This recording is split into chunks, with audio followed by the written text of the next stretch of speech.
সান্তনা। এয়া কবি অমূল্য শৰ্মাৰ এটি কবিতা। আবৃত্তি ৰাতুল দাস।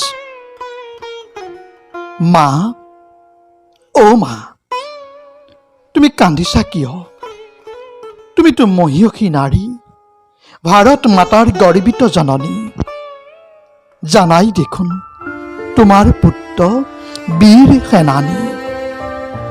নেকান্দিবা অ' মা, তোমাক মাত দিবলৈ সময় নাপালো। হঠাতে ঘটি গ'ল যে ঘটনাটো। উশাহবোৰ যেতিয়া ওলাই আহিব বিচৰা নাছিল, তেতিয়া মা মা বুলি বৰকৈ চিঞৰিছিলো। অ' তুমি চাগে শুনাই নাপালা নহয়। ভালেই হ'ল দে অ' মা, নহ'লে তুমি বৰ কষ্ট পালাহেঁতেন মোক চাই চাই। অসহ্য বিষত যেনেকৈ মই চটফটাইছিলো জানা মা।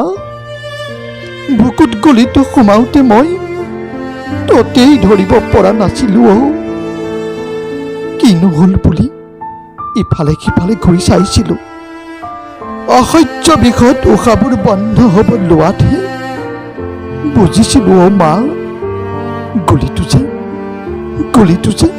গুলিটো যে মোৰ বুকুতেই সোমাইছে জানা মা। ভাবিবহে পাৰিলো মাত্ৰ, পৰি যোৱাটোলৈকেহে মনত আছে। অ' তোমাক মাতিম বুলিও মাতিব নোৱাৰিলো। অ' মা, শব্দবোৰ দেখোন ওলাই নাহিল। অ' মা, তুমি দুখ কৰি নাথাকিবা দেই।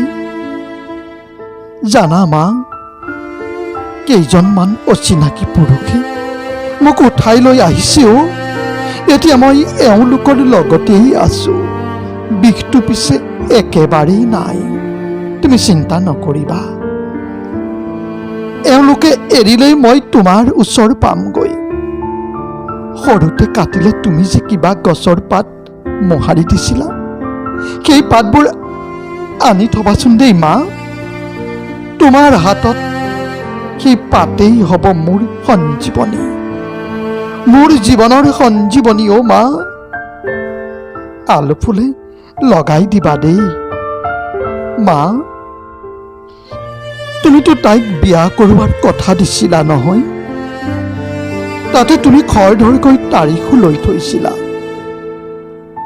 এই অকৰা হাতেহে বেমেজালি লগালেও, নহ'লেতো মই ছুটীতে বহিলোহেঁতেন।